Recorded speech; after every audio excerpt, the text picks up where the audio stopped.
Now let's find out if tonight's Out in the Open panel thinks that Senator Obama's heritage is going to get in the way of winning over black voters. With us tonight is Ellen Johnson. She's the president of American Atheists, also a political scientist. The Reverend Jesse Lee Peterson is the founder and president of Brotherhood Organization of a New Destiny, or BOND, which focuses on community outreach. He's also a syndicated radio host, been a guest here before. And we also welcome back Air America host Rachel Maddow.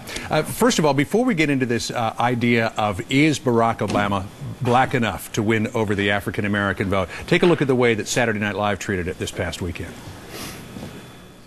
I have an African name, Barack. Moving up. But in high school, you went by Barry. Moving down. You married a black woman. Moving up. But in the past, you dated white women. Still moving up. Well, it's all comedy, but it's a serious subject. I was talking about with Melissa.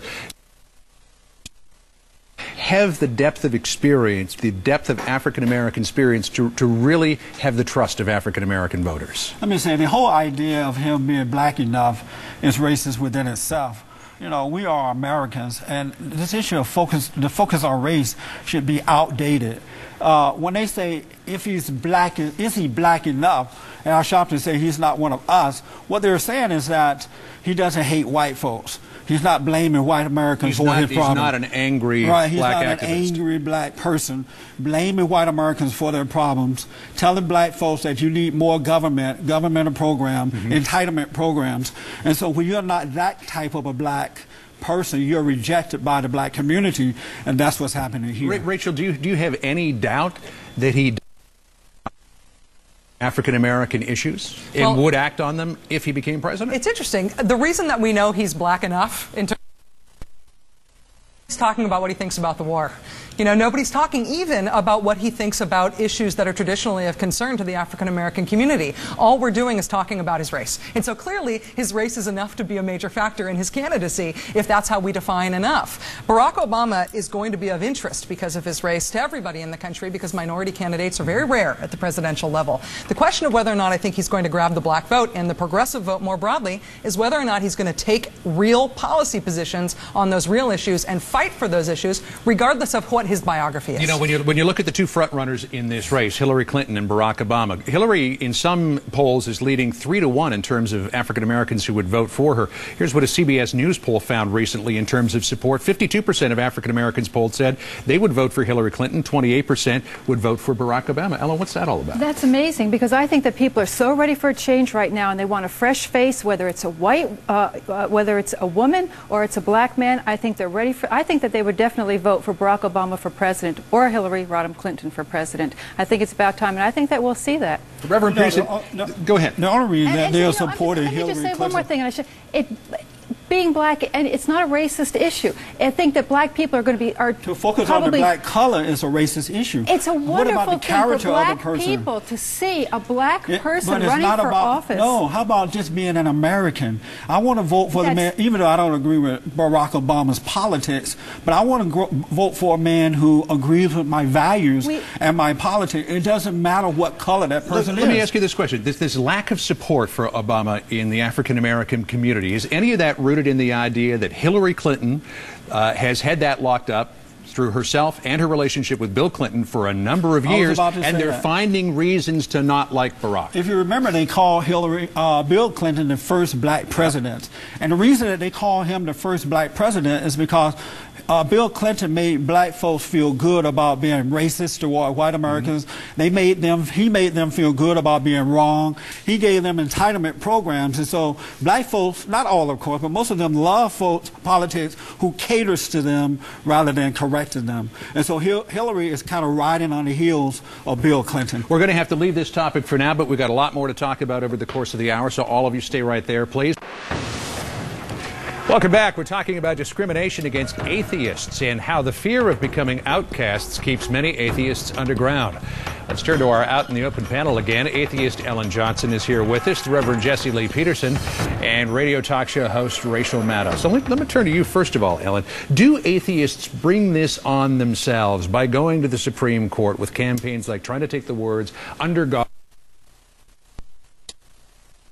trust off of the currency. By being good You're citizens. 1 to 3% of the population. Why are you so noisy? By trying to uphold the Constitution of the United States. I think that's being a good citizen. I think that we should be applauded for it. However, most atheists are in the closet, unfortunately. And when atheists start coming out more and more, then we'll see more problems. But what the problem really is, and what it stems from, is that religion is losing out in America, and the religious know it. There's empty pew syndrome, there's a lot of competition among religions, and there's just modern life. They're going, the military is under siege, the prisons are under siege, the workplaces are under siege, and the public schools are under siege. And the religious are getting very angry, and they're fighting back, and when they see an atheist who tries to uphold the Constitution and challenge them when they break the law, then there are all kinds of problems. And mind you, they also go after religious people. In Pontotoc, Mississippi, when a Christian woman said that organized prayers in that school, the public school systems there, were wrong, and she challenged it, they went after her with a vengeance. Right. Bishop John Shelby Spong received 15 death threats because of his liberal views. So it's not just atheists. Reverend Pearson, you're losing out? Is that why you're discriminating against these people? Atheists are hypocrites. What they're trying to do is impose their godless lifestyle upon Americans, and especially upon Christians. This great country was built on the idea of God, family, and Constitution, and they want to change that. Now, if they want to be an atheist, it's okay to do that, but just go and do it, and don't try to change America. Remove God out of the lives of everybody. Christians are just fighting back, and real fast. We saw the same thing with the radical homosexual movement. They decided to come out of the closet, and what they did was they imposed their lifestyle upon Americans.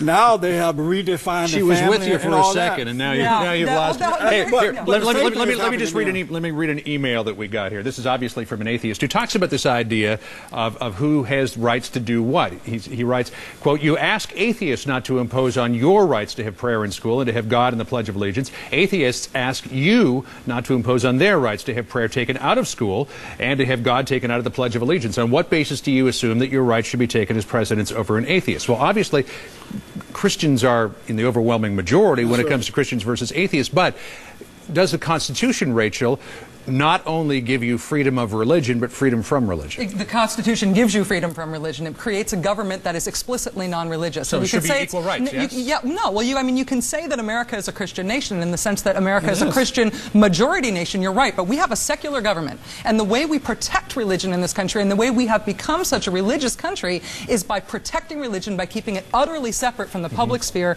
and from government. And so there's that's not the American way, though. Yes, it is. Let me just finish my thought. The public schools first. We're running out of time, so make it quick. There's not equality among religions under the American government. There is freedom from religion. Freedom from religion is what we have. Let me ask this question. There is a common perception among Christians, or at least a common case that Christians sometimes make, that atheists, because they do not believe in God, are morally compromised. Do you morally compromise? No, that's just bigotry. They know who atheists are. I have to respectfully disagree with Mr. Dawkins, Professor Dawkins. The theists know very well who we are, and they're not misinterpreting us or misunderstanding us. That's just bigotry. And in order to make religious people feel better, they have to say lies. Where do you get your morals from? Christians get their morals from God, from the Bible, from God. Where do you get yours from? It's not about where we get our ethics from. Where do you get them from? It's a question. Right? No, that is a question. Where do you get them from? The idea that we don't have ethics is not borne out. No one sees that. We're not the ones that are, abusing children. Professionally religious people. Are you saying Christians are abusing children? I've got to call a timeout here, folks. We're not done yet because there's a lot more to talk about. Wait until you see the case that we've got coming up.